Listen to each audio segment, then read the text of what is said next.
and welcome to Autocar Professional. I'm delighted to be sitting with Mr. Martin, who heads the Global Design Center at Tata Motors. And it's just a delight to sort of sit down and understand how design is being influenced by tech trends and all the changes in the world globally as well as here in India. And to just understand how it's sort of influencing automotive design trends in India today. If we could just start with that. Can you tell me what are the top three global trends right now that could sort of influence the Indian design sensibilities as well? How has it sort of evolved over time?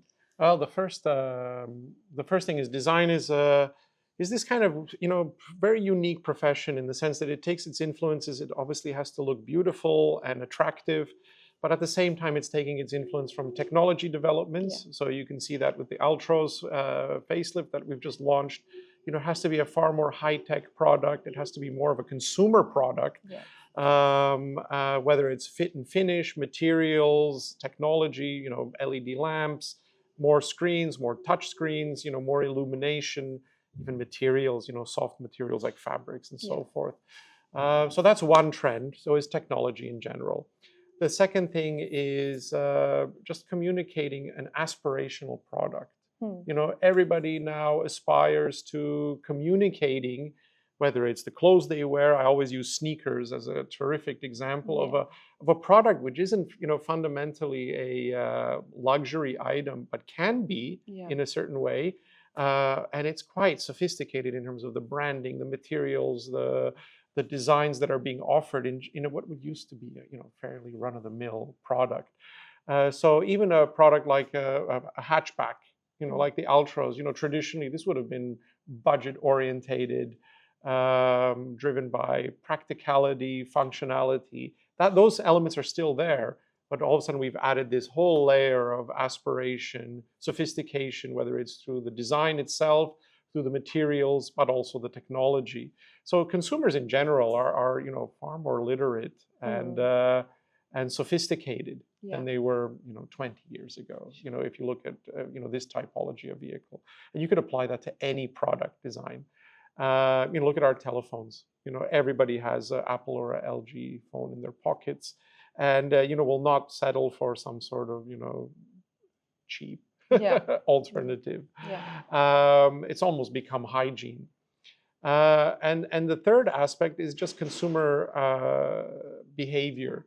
So as you were mentioning, Indian market specifically, Indian market is maturing and getting more and more sophisticated in terms of needs. It's a very unique market. Obviously, it's a huge market potentially globally, but ultimately it has unique sort of set of criteria, road quality, the variety in terms of from an urban center to a more rural community.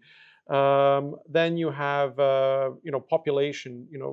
Families are much more larger, so you need to cater to a multi-generational family or customer.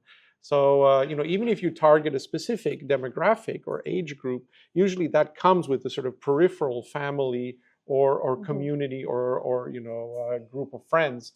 And also then you have climate, big diversity in terms of climate, from very cold to very warm, very dry to very wet, as we've seen today here.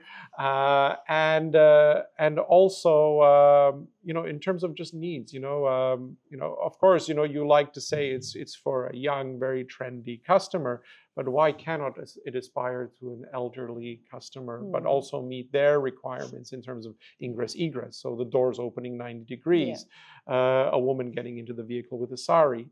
How do you look at those specific? Those are just two examples of a customer need or requirement, but they still have to tick all the boxes of being an aspirational product. That makes sense.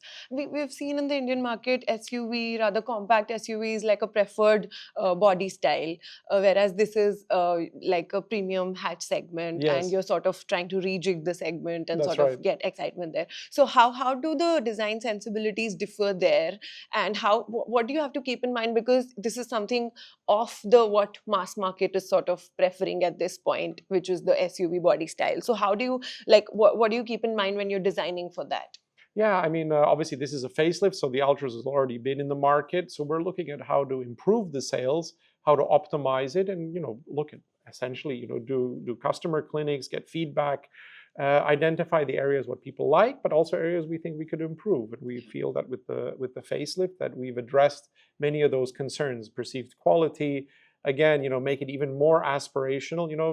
Many times, design is, yes, the visual of it, but it's the sum of its parts. So like we've been saying, technology, materials, quality, all of these elements coming together in a very attractive package, is what makes people make an emotional connection with the vehicle.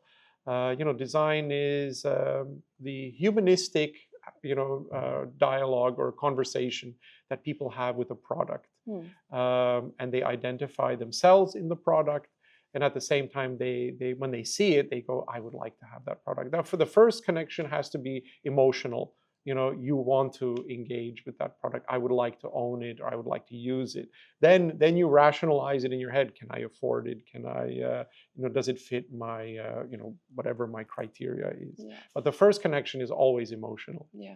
It's interesting that you talk about emotions, because we're like sort of in the age of AI. It's Yes. influencing almost every field we know of. So how do you sort of balance what algorithm dictates, what AI trends and all of the tech new innovation dictates, and how your instincts sort of in terms of design sensibilities, how they grow? So how do you get the sweet spot there? Yeah, I mean, AI is an ongoing huge topic. It's going to affect every field, every profession. It's going to unlock efficiencies because it'll make you process more ideas faster. So, but the ultimate word is prompt. You need to have the input. So you need to kind of know where you want to go and get then the variety of ideas and proposals and process more, 10 times more ideas in terms of efficiency and unlocking that. So it's a huge tool. To be honest, the profession, car design, automobile designer, but design in general, has changed a lot over the in 30 years that I've been practicing it. But ultimately, it's a medium. Yeah. It's no different. You will still need people who guide, the design process, shepherd it, prompt it. In the case of AI. And in many ways, I've always been saying that designers were sort of, biological version of AI, because we got so many inputs. Yeah. You're walking down the street and you get influenced by fashion and color and other products and competition, and then, consumer products and everything like that. And then we get the brief, and the designers sort of sit and they listen to music and they're sketching, and somehow all of these influences are getting processed and they get transferred onto a page with a pen and paper. Traditionally. Yeah. AI is pretty much the same process, methodology, but faster. But ultimately, it still will have to be guided in terms of you have to understand what you want out of it. So it's a challenge, but I don't see it any different from any other medium that I've been using over the last, Right. my career. Yeah, but it's an interesting time to be in the automotive industry, especially like we see car makers in China, for example, from design stage to production, and it's a product ready in, say, like less than 2 years' Yes, time. that's right. And product cycles, imagination cycles are sort of coming down, they're crunching. So how is that a challenge, or is that a designer's nightmare at this point? No, it is a challenge, and I actually encourage it because our process, our industry is still is still industrial and is still analog in the mindset. And so, as you're saying, time to market is going to accelerate. You'll almost have this seamless, concept to road delivery. So as a designer, I would love to see our visions on the road faster and more to what we want as a vision. And so, we're in the process of delivering those sort of timescales now, and and it's only going to make the customer get more value. Yeah, sure. Just lastly, wanted to understand what are some of the trends that you see from the global markets that are sort of trickling down and influencing Indian sensibilities, Indian design demands, and vice versa, if any. If you could just share some of the trends that could sort of that we could see in the Indian market as well going forward. Yeah, I mean, one of the trends that I see in the Indian market, which is almost like I factor, which I see emerging, is that the products are humanistic and Hmm. they're warm. I'm always saying that India is a very social country. It's a warm country, not just metaphorically, in terms of Mhm. climate, but in terms of hospitality. And I definitely don't want the products to be white goods. We always say like, oh, the future is, they're going to become electric and they're going to become consumer products. But at the same time, I don't want them to become appliances. Hmm.